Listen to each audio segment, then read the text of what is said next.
मी मराठी, माझी भाषा मराठी आणि माझी संस्कृती महाराष्ट्राची।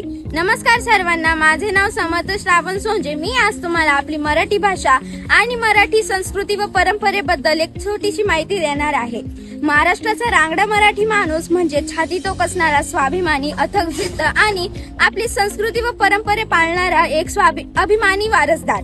मराठी भाषा ही केवळ भाषा नसून ही आपल्या संस्कृती आणि परंपरेची अमूल्य ठेव आहे। छत्रपती शिवाजी महाराजांच्या पराक्रमाने झालेली ही भूमी शौर्य, धाडस आणि अथक जिद्दीचे प्रतीक आहे। ढोल ताशांचा गजर, तुतारीचा नाद आणि लेझिमची ताल ही आपल्या संस्कृतीला वेगळीच ओळख देते। नऊवारी साडी, पांढरी गांधी टोपी, कोल्हापुरी चप्पल आणि मराठमोळी वेशभूषा ही आपल्या परंपरेची अजूनच शोभा वाढवते। संत ज्ञानेश्वर, संत तुकाराम आणि सर्व संतांच्या विचारांनी झालेली ही भूमी प्रेम, भक्ती आणि एकतेचा संदेश देतात। मराठी माणूस हा स्वाभिमानी आणि मनाने खूपच मोठा असतो, म्हणून मला अभिमानाने बोलावे वाटते। लाभले आम्हास भाग्य बोलतो मराठी, लाभले आम्हास भाग्य बोलतो मराठी, जाहले खरेच धन्य ऐकतो मराठी, ऐकतो मराठी। नमस्कार, माझे नाव समीक्षा संत जाधव। मी आज तुम्हाला हिंदू धर्माबद्दल काही माहिती सांगणार आहे। हिंदू धर्म हा जगातील सर्वात प्राचीन आणि प्रमुख धर्मांपैकी एक आहे।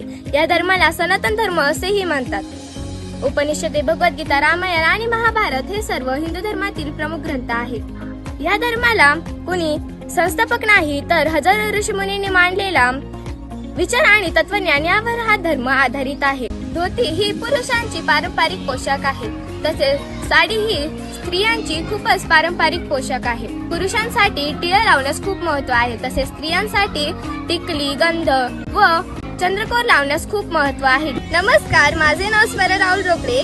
मी आज बंगाली भाषेबद्दल थोडक्यात माहिती सांगणार आहे। बंगाली ही भारतातील एक प्रमुख भाषा आहे। ती मुख्यतः पश्चिम बंगालमध्ये बोलली जाते। बंगाली भाषेचे साहित्य, गाणी आणि संस्कृती खूप प्रसिद्ध आहेत। बंगाली लोकांना मासे आणि भात हे प्रचंड आवडतात। रवींद्रनाथ टागोर यासारख्या महान कवींनी या भाषेचे गौरव वाढवलेला आहे।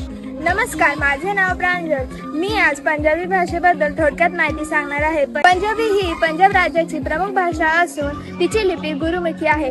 भांगड़ा आणि गिद्धा ही प्रसिद्ध लोकनृत्य है। राम राम आप सभी को मेरी तरफ से। मेरा नाम नंदनी राजपूत है। मैं कक्षा 7वीं में पढ़ती हूँ। आज मैं आपको कुछ राजस्थान की संस्कृति के बारे में बताने वाली हूँ। जैसे कि राजस्थान में अधिक से अधिक राजपूत की जात पाई जाती है।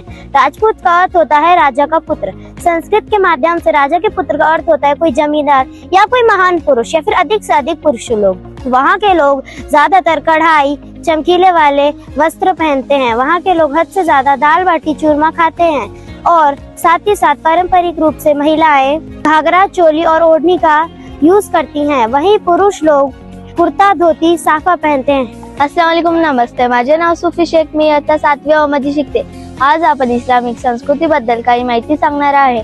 आपल्या इस्लामिक संस्कृती आणि समाजाबद्दल 2 शब्द सांगताना अत्यंत अभिमान वाटत आहे। मुस्लिम समाज नेहमी बंधुभाव, प्रेम आणि नैतिक मूल्यावर प्रामाणिकपणा, मानवता आणि एकमेकांचा आदर करण्याची शिकवण दिली जाते। आपल्या संस्कृतीचा एक सर्वात महत्त्वाचा अभिमानास्पद म्हणजेच आपला पेहरावा, विशेषतः बुरका किंवा हिजाब। काही लोकांना बुरका बद्दल गैरसमज असते, पण खरी गोष्ट अशी आहे की बुरका हा आपला पोशाख नसून ती आपली ओळख आहे। धन्यवाद। खुदाहाफिज।